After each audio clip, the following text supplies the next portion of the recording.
Hey guys, and welcome back to the Exodus channel, your home for the best crypto videos. Hit those like and the subscribe buttons and we will keep the videos coming. CBDCs stand for Central Bank Digital Currency. CBDCs are developed on centralized blockchains by governments who wish to maintain full control over the network.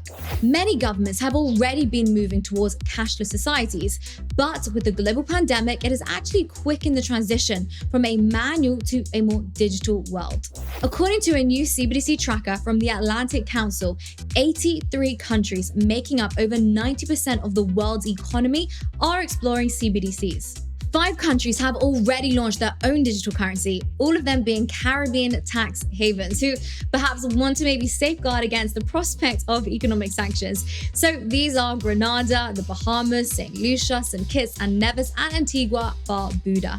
Another 14 states, including China, are currently testing pilot versions of their own digital currency. This centralized government-controlled digital yuan is seen as a key development. It will actually help the Chinese government streamline international trade with countries and organizations that have signed up to the ambitious Belt and Road Initiative. The BRI is a gigantic plan for a global network of ports, roads, railways, and other infrastructure to connect China to the world. Other nations that are currently in the testing stage include Sweden, South Korea, and Thailand, which is actually working on a multiple central bank digital currency bridge in partnership with China and the United Arab Emirates. And then there's oil-rich Bahrain, which is still in the research stage and has chosen to actually partner with corporate banks like JP Morgan to patent their own original system of cross-border payments, which will be settled in US dollars. The United States is still also in the research phase, with the Boston Fed and researchers at MIT tasked with figuring out how to make a digital currency that is fast, secure, and resilient, and basically good enough to fulfill the needs of the world's largest economy.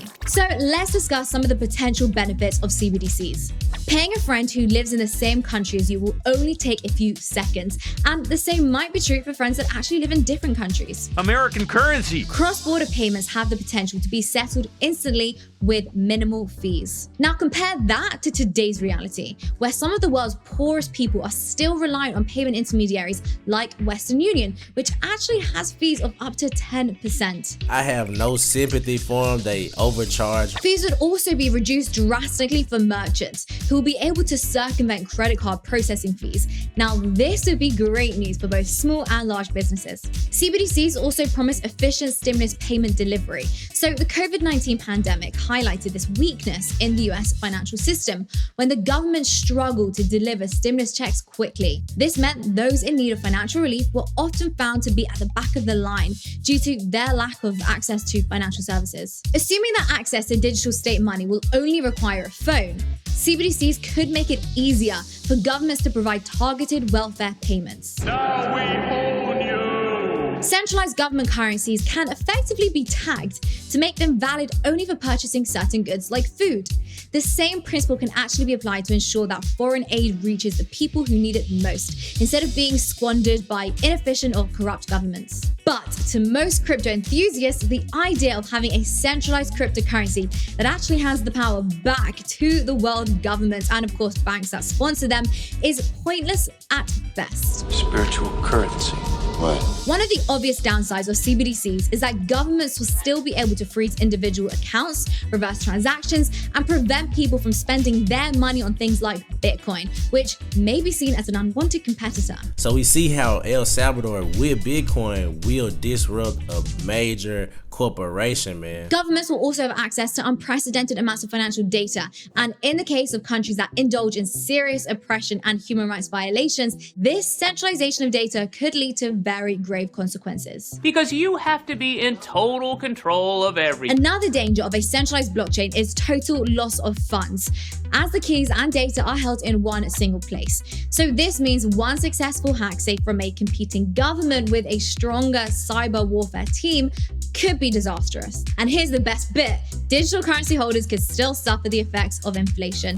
Minting new digital dollars for further bailouts and economic stimulus will see the purchasing power of the currency decline, just like it has done with the US dollar. However the future of cryptocurrencies play out, CBDCs will likely be a part of it, for better or for worse. The digital economy will almost certainly become a metaverse of centralized and decentralized blockchains, some of which will host hundreds of different cryptocurrency and utility tokens for you to choose from.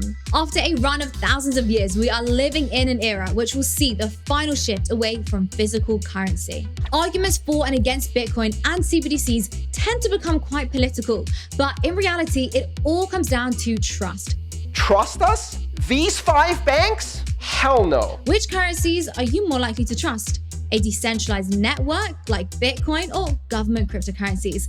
Let us know your pick in the comments below and why. Removing the clearinghouse and replacing it with, what's the word? It's not consortium. Cartel, that's the word. With a cartel of the same market makers who have manipulated and compromised every market in history, and doing that in a way that closes this from transparency. That's not a recipe for efficiency, immutability, security, transparency. That's not a blockchain. That's a bullshit. Thank you for watching. If you found this content useful, then don't forget to hit the like button and subscribe for more crypto videos from Exodus.